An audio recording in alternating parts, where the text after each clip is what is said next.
Hello students, हम कर रहे हैं कॉर्पोरेट अकाउंटिंग। आज का जो हमारा चैप्टर है, जो आज हम स्टार्ट कर रहे हैं इस लेक्चर से, वो है chapter number 5, redemption of debenture. इससे पहले जो हमने चैप्टर किया था वो था इशू ऑफ डिबेंचर। आज रिडम्पशन ऑफ डिबेंचर चैप्टर को स्टार्ट कर रहे हैं और आज का लेक्चर बहुत इंपॉर्टेंट है क्योंकि इसमें मैं रिडम्पशन ऑफ डिबेंचर से रिलेटेड सारा कॉन्सेप्ट बताने वाला हूँ। नेक्स्ट लेक्चर से हम जनरल एंट्रीज करेंगे और न्यूमेरिकल्स करेंगे। तो देखिए, सबसे पहले बात आती है रिडम्पशन ऑफ डिबेंचर। तो यहाँ पर देखिए, डिबेंचर का मतलब क्या हो गया? डिबेंचर का मतलब आप समझ सकते हैं एक तरह का लॉन्ग टर्म लोन, है ना। और इसे हम बैलेंस शीट के अंदर नॉन करंट लायबिलिटी में जो ए नंबर हेड होता है लॉन्ग टर्म बोरोइंग, वहाँ दिखाते हैं, है ना। ओके, सो ये एक तरह का लोन है जो कंपनी ने पब्लिक या प्राइवेट प्लेसमेंट के जरिए, जो एक डिबेंचर नाम का डॉक्यूमेंट होता है, एक सिक्योरिटी होती है, बॉन्ड होता है, स्टॉक होता है, उसको इशू करके बदले में पैसे ले रखे हैं। ठीक है, तो इशू ऑफ डिबेंचर में हमने वो समझा था, लेकिन अभी उसका क्या करना है? रिडम्पशन। तो रिडम्पशन वर्ड का मतलब यहाँ पर रीपेमेंट से है। आप समझ सकते हैं रीपेमेंट, रीपेमेंट यानी कि पहले हमने डिबेंचर इशू करके लोगों से पैसा लिया, अभी क्या करना है? पैसा वापस रीपे करना है, उनको उनका पैसा लौटा देना है, लोन का अमाउंट वापस पे कर देना है और डिबेंचर नाम की जो डॉक्यूमेंट है, सिक्योरिटी, वापस ले लेनी है।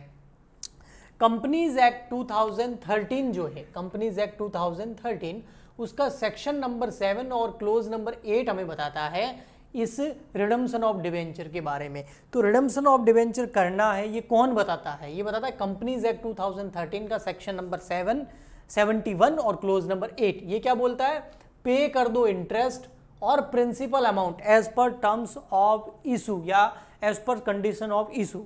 जब हमने डिबेंचर इशू किए थे तो उस टाइम हमने किस कंडीशन पे इशू किए थे कि आपका जो डिबेंचर का रीपेमेंट है वो कितने साल होगा, उसका टाइम क्या है, उसकी मैच्योरिटी डेट क्या है, जो भी कंडीशंस है, डिस्काउंट पे, प्रीमियम पे, एट पार पे, उन कंडीशंस के हिसाब से जो इशू करते टाइम आपने टर्म्स लगाई थी, शर्तें लगाई थी, उस हिसाब से डिबेंचर का क्या करना है?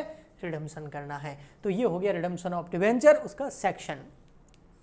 अब बात आती है मेथड्स ऑफ रिडम्पशन कि भाई जो रिडम्पशन करना है उसके मेथड्स क्या क्या होते हैं।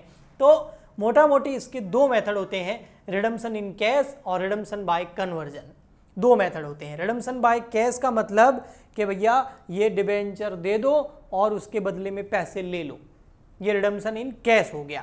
ठीक है, और redemption bye conversion, redemption bye conversion का मतलब हो गया कि पुराना वाला डिबेंचर दे दो, उसकी जगह या तो नया डिबेंचर ले लो या फिर नए शेयर ले लो या फिर नई सिक्योरिटीज ले लो। ओके, तो एक तो कन्वर्जन, एक है पैसों से। सिंपल सा अगर फंडा समझे, आप गए किसी दुकानदार के पास में और आपने बोला कि लो भैया ये वाला चिप्स का पैकेट नहीं चाहिए, ये ले लो, इसकी जगह दूसरा दे दो। तो ये हो गया कन्वर्जन, एक चिप्स का पैकेट दे दिया, दूसरा ले लिया। या फिर दूसरा है कैश, उसमें क्या हुआ? आप गए, पैसे दिए और चिप्स का पैकेट ले आए, है ना। तो इसमें कैश का पेमेंट होगा, इसमें कैश का पेमेंट नहीं होगा, इसमें कुछ नई सिक्योरिटीज दे दी जाती है, नए डिबेंचर हो सकते हैं, नए शेयर्स हो सकते हैं। ओके, तो ये तो बिल्कुल सिंपल है। यहां देखिए, रिडम्पशन इन कैश फिर तीन तरीके से हो सकता है। या तो लमसम, लमसम का मतलब ये हो गया कि मान लेते हैं जो डिबेंचर है उसकी वैल्यू 10 लाख रुपए है, तो हाथों हाथ 10 लाख रुपए जेब से निकाल के दिए और पूरा डिबेंचर जो है वापस ले लिए, हो गया रिडम्पशन। दूसरा तरीका है इंस्टॉलमेंट। इंस्टॉलमेंट में क्या होता है? एक साथ पैसा नहीं दिया जाता है ना। 10 लाख रुपीज के डिबेंचर इशू किए हुए हैं तो 10 लाख रुपीज एक साथ देके डिबेंचर नहीं लेंगे, किस्तों में, इंस्टॉलमेंट में। मान लेते हैं फर्स्ट ईयर है, लो भाई 2 लाख रुपए लो, 2 लाख के डिबेंचर दे दो। सेकेंड ईयर फिर 2 लाख रुपए दिए, 2 लाख के डिबेंचर ले लिए। थर्ड ईयर फिर 2 लाख रुपए दिए, 2 लाख के डिबेंचर ले लिए। ऐसा कैसा? फोर्थ ईयर और फिफ्थ ईयर। तो 2-2 लाख रुपए करके 10 लाख का पेमेंट भी कर दिया और 10 लाख रुपए के डिबेंचर भी ले लिए, रीपेमेंट भी हो गया, रिडम्पशन भी हो गया, लेकिन इसमें 5 ईयर लगे टोटल। ओके, नेक्स्ट आता है परचेज फ्रॉम ओपन मार्केट या परचेज ऑफ ओन डिबेंचर। इसका मतलब ये होता है कि कंपनी क्या करती है, रिडम्पशन की डेट से पहले ही मार्केट में जाती है, शेयर मार्केट, स्टॉक मार्केट में जाती है, जहां पर सिक्योरिटीज एक्सचेंज होती है, जिसको जैसे हमारे इंडिया में Bombay stock exchange, national stock exchange, वहां जाती है और वहां जाके जो कमोडिटी मार्केट होता है वहां जाती है और वहां जाके क्या करती है, अपने खुद के डिबेंचर बाय कर लेती है, खरीद लेती है। इसका एक अलग चैप्टर भी किया था, चैप्टर नंबर 3 था, है ना। ओके ओके, अब आइए यहां पर, चलो ठीक है, ये तो मेथड हो गए सर, आपने बताया एक में पैसा देना पड़ेगा, एक में सिक्योरिटीज देनी पड़ेगी और पुराने डिबेंचर आ जाएंगे, रिडम्पशन हो जाएगा। बट यहां पर बात आती है फिर सोर्सेज की, ये है इंपॉर्टेंट, सोर्सेज, कि भैया आप रिडम्पशन करोगे ना डिबेंचर का, तो उसके सोर्सेज क्या है। आप बोलोगे सर सोर्सेज क्या है, अभी आपने बताया एक तो पैसा दो या फिर नई सिक्योरिटी दे दो, ठीक है, नई सिक्योरिटी दे देंगे, ठीक है, बट पैसा कहां से आएगा, उस पैसे का सोर्स क्या है। जैसे फॉर एग्जांपल के लिए आप मुझे बोल रहे हैं कि सर मुझे जो है एक बढ़िया सी जो है रॉयल एनफील्ड लेनी है, कितने रुपए की आएगी, तो मैंने बोला मोटा मोटी जो है 1-1.5 लाख रुपए की आएगी, ओके, शायद इतनी होगी, मुझे पता नहीं। तो आपने बोला ठीक है सर लेने चले, मैंने बोला भैया पैसे, तो आपने बोला सर पैसे पड़े हैं, तो मैं पूछूंगा ना पैसे आए कहाँ से। आज स्टूडेंट के पास 1.5 लाख रुपए आ गए, किसने दिए, घर वालों ने दिए, कहीं डाका डाल दिया, कोई सेविंग्स है तेरी या कहीं से कमाए हैं, कहाँ से आए भैया पैसे। तो सेम का सेम यहाँ पर कि भैया आप रिडम्पशन तो करोगे डिबेंचर का, बाई कैश कर दोगे या फिर कन्वर्जन से कर दोगे। अगर कैश में करोगे तो पैसा कहाँ से आएगा, कन्वर्जन से करोगे तो न्यू सिक्योरिटीज़ मामला बताओ कहाँ से आई न्यू सिक्योरिटीज़, कब न्यू सिक्योरिटीज़ इशू करोगे, कौन सी सिक्योरिटीज़ इशू करोगे, ठीक, समझ आ गया। पहले पैसे की बात कर लेते हैं। अगर हम पैसे की बात करें तो भैया सोर्स 2 हैं, वैसे टोटल 4 सोर्स हैं सबके मिला के दोनों मेथड के। फर्स्ट है out of proceed fresh issue of share, कि भैया अगर आप रिडम्पशन कर रहे हो कैश में और आपको 10 लाख रुपए की जरूरत है, तो मैं पूछ रहा हूं आप 10 लाख रुपए पेमेंट कर दोगे, मान लेते हैं लमसम पेमेंट कर दिया, तो वो 10 लाख रुपए कहां से आए, तो आप मेरे को समझा रहे हो कि सर वो 10 लाख रुपए से जो रिडम्पशन कर रहे हैं, रीपे कर रहे हैं डिबेंचर का, वो आया out of proceed from fresh issue of share, यानी कि पब्लिक में न्यू शेयर इशू कर दिए, न्यू, बड़े होशियार निकले, पहले पब्लिक में नए शेयर इशू किए, वहां से 10 लाख रुपए आ गए, अब उस 10 लाख रुपए से रिडम्पशन कर रहे हैं। ओके, समझ में आ रहा है, कन्वर्जन नहीं है ये। कन्वर्जन तो मतलब हो गया ये ले नए शेयर और पुराना डिबेंचर दे दे, नहीं, उसके पास डिबेंचर होल्डर के पास हम गए नहीं, हम गए पब्लिक में, नई पब्लिक में, वहां शेयर इशू कर दी, वहां से जो 10 लाख रुपए आए वो 10 लाख रुपए लेके आ गए, लो भैया ये 10 लाख रुपए हमारे डिबेंचर दे दो, तो ये हो गया न्यू इशू। नेक्स्ट आता out of capital, but out of capital से पहले मैं समझाता हूं आपको out of profit. Out of profits क्या होता है, आउट ऑफ प्रॉफिट का मतलब होता है आप हर साल थोड़ा थोड़ा पैसा इकट्ठे करते रहे। आपको 10 लाख रुपए की जरूरत है, आपने फर्स्ट ईयर 1 लाख रुपीज इकट्ठा किया, सेकेंड ईयर आपने 1 लाख रुपीज कहां से इकट्ठा किया, प्रॉफिट में से निकाला, आउट ऑफ प्रॉफिट्स। पहले साल प्रॉफिट हुआ होगा आपको 15-20 लाख रुपए का, 1 लाख रुपए अलग रख दिए, सेकेंड ईयर आपने 1 लाख रुपए अलग रखे, थर्ड ईयर आपने 1 लाख रुपए अलग रखे, फोर्थ ईयर 1 लाख रुपए अलग रखे, या 2-2 लाख रुपए निकाल दो, चलो 2 लाख 2 लाख 2 लाख 2 लाख, अभी तक किसी को दिए नहीं है ना, इंस्टॉलमेंट में रिडम्पशन नहीं कर रहे हैं, डिवेंचर होल्डर को 2 लाख रुपए दिए नहीं है, अलग से निकाल के रख दिए हैं। ओके, एक गल्ला बनाया बढ़िया सा, अलग से निकाल के रख दिए, और 5 साल बाद में कितने हो गए इकट्ठे, 10 लाख रुपए। अब इस 10 लाख रुपए से रिडम्पशन कर लिया, लेकिन ये आउट ऑफ प्रॉफिट से जो आप पैसा निकाल रहे हो ये आउट ऑफ प्रॉफिट है। आउट ऑफ प्रॉफिट मतलब कौन सा प्रॉफिट, जो आप एवरी ईयर कमाते हो और जिसमें से उस प्रॉफिट में से फिर शेयर होल्डर को डिविडेंड भी दिया जाना होता है, तो वो जो डिविडेंड देने होता है जिस प्रॉफिट में से, उस प्रॉफिट में से आपको हर साल थोड़ा थोड़ा पैसा निकाल के साइड में करना है, जब पूरा इकट्ठा हो जाए, रिडम्पशन की डेट आए, रिडम्पशन कर लीजिए। आउट ऑफ कैपिटल समझ लिए। आउट ऑफ कैपिटल में क्या होता है कि आपने जो है हर साल पैसा इकट्ठा किया ही नहीं, आपने पैसा इकट्ठा किया ही नहीं, जी हाँ, आपने अलग से पैसा रखा ही नहीं और रिडम्पशन की डेट आ गई, अब कहां से लाए 10 लाख रुपए, तो ये फिर यहां पर आता है आउट ऑफ कैपिटल, मतलब जो आपके पास रिजर्व्स पड़े हैं, जो आपके पास क्या पड़े हैं, रिजर्व पड़े हैं, जैसे आपके पास रिजर्व एंड सरप्लस पड़े हैं, है ना, रिजर्व एंड सरप्लस, यानी कि आपके पास पीएनएल पड़ा है, कोई जनरल रिजर्व पड़ा है ना, या कोई डिविडेंड इक्वलाइजेशन रिजर्व पड़ा है, ऐसे रिजर्व्स जिससे आप डिविडेंड देना था लेकिन डिविडेंड नहीं दिया आपने शेयर होल्डर को, और वो पैसा आपने अपने पास में रिजर्व के रूप में रख लिया, तो वो जो रिजर्व है उससे आप एक साथ 10 लाख रुपए निकाल सकते हो अगर उन रिजर्व में इतने पैसे हैं तो ये भी पैसा प्रॉफिट से आया लेकिन अलग से पहले से ही रखा, ये पहले से नहीं रखा, किसी रिजर्व में प्रॉफिट इकट्ठा हुआ पड़ा था, वहां से 10 लाख रुपए निकाल दिए, इसलिए इसको बोलते हैं आउट ऑफ कैपिटल। एक्चुअल में कैपिटल में से पैसा नहीं निकाल रहे हैं, रिजर्व में से ही। अब आप थोड़ा सा बैलेंस शीट याद कीजिए कंपनी अकाउंट की। बैलेंस शीट के अंदर जो फर्स्ट हेड होता है इक्विटी एंड लायबिलिटी साइड में होता है शेयर होल्डर फंड, और शेयर होल्डर फंड में 2-3 चीजें होती है, उसमें फर्स्ट होता है शेयर कैपिटल, सेकंड होता है रिजर्व एंड सरप्लस।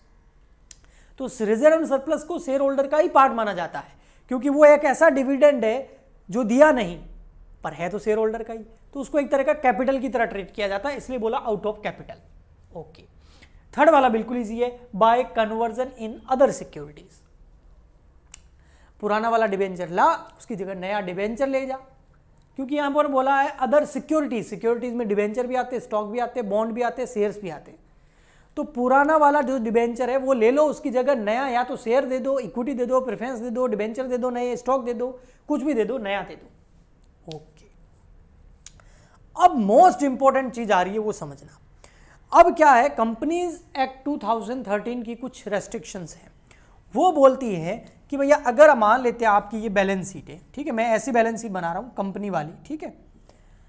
अब बैलेंस शीट की आपको दिख तो रहा होगा, हाँ ठीक है, ये बैलेंस शीट है और बैलेंस शीट की ये है equity and liability side, equity and liability. Balance sheet की इक्विटी एंड लायबिलिटी साइड के अंदर बहुत सारे हेड होते हैं, शेयर होल्डर फंड होता है फर्स्ट नंबर, फिर होता है एप्लीकेशन मनी पेंडिंग अलॉटमेंट, फिर होता है third number non current liability. Non current liability, non current liability में फर्स्ट हेड होता है लॉन्ग टर्म बोरोइंग, और इस लॉन्ग टर्म बोरोइंग में 10 लाख रुपए के डिबेंचर रखे हुए हैं, जो आपने इशू कर रखे हैं उसको यहीं दिखाते हो आप, 10 लाख रुपए के डिबेंचर, 10 लाख रुपीस के डिबेंचर। जब आप रिडम्पशन करोगे तो ये लायबिलिटी यहां से क्या हो जाएगी, खत्म हो जाएगी, एकदम से लायबिलिटी गायब हो जाएगी और आपकी लायबिलिटी कम हो जाएगी।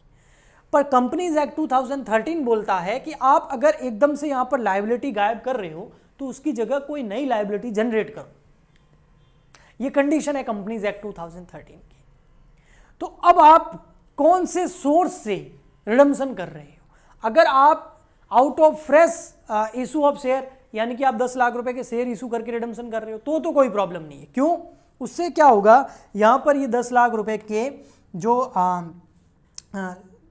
डिबेंचर्स है वो तो गए, बट यहां पर फर्स्ट हेड के अंदर शेयर कैपिटल के अंदर नई कैपिटल भी तो आ गई 10 लाख रुपए की, तो यहां पर ऑटोमेटिक ही अपनी नई लायबिलिटी आ गई है, तो कुछ नया करने की जरूरत नहीं है। समझ में आ रहा है? क्योंकि आपने पहले शेयर इशू करे तो लायबिलिटी आ गई और उससे पेमेंट कर दिया तो ये लायबिलिटी गई, चली गई, एक लायबिलिटी आई एक गई तो कोई प्रॉब्लम नहीं है।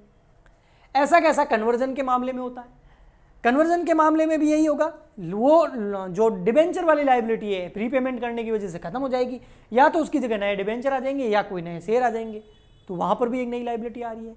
तो इन दो केसेस में तो कोई प्रॉब्लम नहीं। अब है यहां पर प्रॉब्लम, आउट ऑफ कैपिटल और आउट ऑफ प्रॉफिट्स। जब आप रिडम्पशन करेंगे आउट ऑफ कैपिटल और आउट ऑफ प्रॉफिट्स, दोनों केस के अंदर आपकी दोनों केस के अंदर आपके क्या होगा, ये लॉन्ग टर्म जो बोरोइंग है जिसको हम डिबेंचर दिखाते हैं, ये 10 लाख रुपए तो चले जाएंगे, लेकिन इसकी जगह नया कुछ भी नहीं आएगा। तो नया कुछ भी नहीं आएगा, लेकिन कंपनीज एक्ट बोलता है कि कुछ नया लाना पड़ेगा। तो वो नया क्या लेके आना है, वो लेके आना है आपको यहां पर रिजर्व एंड सरप्लस में DRR 10 लाख रुपए। तो इन दोनों केसेस में आउट ऑफ कैपिटल और आउट ऑफ प्रॉफिट, इन दोनों केसेस में आपको DRR यानी कि डिबेंचर रिडम्पशन रिजर्व क्रिएट करना पड़ेगा। और इन दोनों केसेस में जब आप DRR बनाओगे तो दो तरीके हैं DRR बनाने के। एक तो हर साल आप इस DRR नाम के गल्ले के अंदर 2-2 लाख रुपए डालते जाओ, 10 लाख रुपए इकट्ठे हो जाएंगे। या फिर आप अगर हर साल नहीं डाल रहे हो तो आउट ऑफ कैपिटल कर रहे हो, तो आपके पास जो रिजर्व एंड सरप्लस पड़े हैं वहां से सीधा DRR के अंदर 10 लाख रुपए ट्रांसफर कर दो। तो कौन से केसेस में DRR बनाना पड़ता है, डिबेंचर रिडम्पशन रिजर्व की सबसे बड़ी प्रॉब्लम यही होती है, कंफ्यूजन ये होता है कि सर कब बनाएं। क्या हम जब नए शेयर इशू करके रिडम्पशन कर रहे हैं तब बनाए? नो। क्या कन्वर्जन कर रहे हैं तब डीआरआर बनाना पड़ेगा? नो। तो डीआरआर कब बनाना पड़ेगा? या तो आप आउट ऑफ कैपिटल रिडम्पशन कर रहे हो या आउट ऑफ प्रॉफिट रिडम्पशन कर रहे हो, तब आपको डीआरआर बनाना पड़ेगा, जिसका फुल फॉर्म यहां मैंने लिख रखा है डीआरआर, डिबेंचर रिडम्पशन रिजर्व। ये डिबेंचर रिडम्पशन रिजर्व बनाना है, ये कहां लिखा हुआ? ये लिखा हुआ कंपनीज एक्ट 2013 में, section number 71 close number 4। Okay, फिर इस डिबेंचर रिडम्पशन रिजर्व बनाना तो है, अब कितना बनाना है? हर साल बनाना है, एक साथ बनाना है, क्या करना है, कौन सी कंपनी को बनाना है, कौन सी को नहीं बनाना है, ये तो इस सेक्शन में लिखा हुआ ही नहीं है। तो फिर क्या होता है, जब कंपनीज एक्ट 2013 के किसी भी सेक्शन में कुछ भी चीज़ फुली डिस्क्राइब नहीं होती है या उसका इंटरप्रिटेशन सही से करना होता है, तो बाद में जो MCA है ना, मिनिस्ट्री ऑफ कॉर्पोरेट अफेयर, यानी कि सेंट्रल गवर्नमेंट, वो क्या करती है, फिर रूल इशू करती है। तो कंपनीज के भी रूल आए थे, कंपनीज रूल 2014 में आए थे, उसका एक रूल आया था, रूल नंबर 18, और उसका क्लोज नंबर 7 जो है वो बताता है हमको डीआरआर के बारे में कि डीआरआर किसको बनाना है, कितना बनाना है, कब बनाना है, कैसे बनाना है। तो उसमें फर्स्ट है DRR, created out of profit available for payment of dividend. DRR चाहे आप आउट ऑफ प्रॉफिट बनाओ या आउट ऑफ कैपिटल बनाओ, हमेशा किससे बनाना चाहिए? उस प्रॉफिट से जो डिविडेंड के रूप में दिया जाना था लेकिन दिया नहीं। Okay, no DRR required. कुछ कंपनीज है जिनको डीआरआर बनाने की जरूरत नहीं है इस केसेस में भी। वो कौन सी कंपनी है? वो है Indian financial institution, all Indian financial institution या बैंकिंग कंपनीज, जो कि रेगुलेटेड है आरबीआई द्वारा, regulated by RBI, reserve bank of India. तो उनको डीआरआर बनाने की जरूरत नहीं है। थर्ड नंबर आता है डीआरआर किसको बनानी है? हाउसिंग फाइनेंस कंपनी है तो डीआरआर बनाना है। मैन्युफैक्चरिंग या इंफ्रास्ट्रक्चर कंपनी है तो डीआरआर बनाना है। लिस्टेड और अनलिस्टेड कंपनी है तो डीआरआर बनाना है इन दोनों केसेस के अंदर। पर कितना बनाना है? कम से कम 25% वैल्यू ऑफ डिवेंचर, जो डिवेंचर की वैल्यू है उसके 25% के बराबर कम से कम डीआरआर होना चाहिए। यानी कि 10 लाख के डिवेंचर है तो 2.5 लाख रुपए का डीआरआर आपको बनाना है। कब बनाना है? Before 30 April of each year, हर साल के 30 अप्रैल से पहले पहले।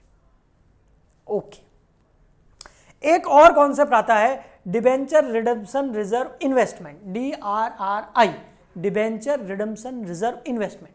वो ये बोलता है कि आप डीआरआर के अंदर हर साल जो पैसा इकट्ठा कर रहे हो ना, उसको इन्वेस्ट भी तो कर दो। उसको अपने पास रखने से क्या होगा? इन्वेस्ट करोगे तो जरूर वो पैसे से पैसा बनेगा, इंटरेस्ट आएगा, है ना, तो फायदा होगा। तो वो आप DRRI जब बनाते हो तो वो कब बनाना है और कितना बनाना है, यानी कि इन्वेस्टमेंट कितना करना है। इन्वेस्टमेंट करना इसमें से ही है 10 लाख में से ही, लेकिन कितना करना है वो देखिए। या आप समझ सकते हो DRRI के अंदर इन्वेस्टमेंट कितना करना है, वो है हर साल के एंड में इन्वेस्टमेंट करना है। हर साल के एंड में कब, वो समझना। हर साल के एंड में चले जाओ 31 मार्च को, एवरी ईयर के एंड में 31 मार्च पे चले जाओ और उस साल जाके देखो क्या इस साल ऐसे कोई डिबेंचर है जिनका रिडम्पशन करना है। हाँ है, तो उसके 15% के बराबर, जो मैच्योर डिबेंचर है उसके कितने, 15% के बराबर अमाउंट जो है वो क्या करना है, इन्वेस्ट करना है। कब? 30 अप्रैल से पहले पहले। ओके, सो ये आपको पूरा मैंने रिडम्पशन ऑफ डिवेंचर के बारे में अच्छे से समझा दिया है। नेक्स्ट हम जनरल एंट्रीज करेंगे, तब आपको और समझाएंगे कि डीआरआर कैसे क्रिएट किया जाता है, कैसे नहीं किया जाता है, और इन सभी मेथड्स के अंदर क्या क्या जनरल एंट्रीज होती हैं। अगर आपको अच्छे से समझ आया है तो प्लीज़ लाइक कीजिए, क्योंकि आप लाइक करेंगे तभी मुझे पता चलेगा कि आपको समझ आ रहा है, अच्छा लग रहा है, तो मैं और आपके लिए लेक्चर्स कंटिन्यू लाता रहूँगा। इसके अलावा सपोर्ट की ज़रूरत है, हमारे चैनल और बड़ा हो, और बच्चे आएँ, और पढ़ाएँ, और टीचर्स आएँ, सारे सब्जेक्ट्स पढ़ाएँ, तो इसके लिए आप सब्सक्राइब कीजिए और ज़्यादा से ज़्यादा शेयर कीजिए। हम मिलते हैं नेक्स्ट वीडियो में। आज के लिए इतना ही, तब तक के लिए goodbye and thank you.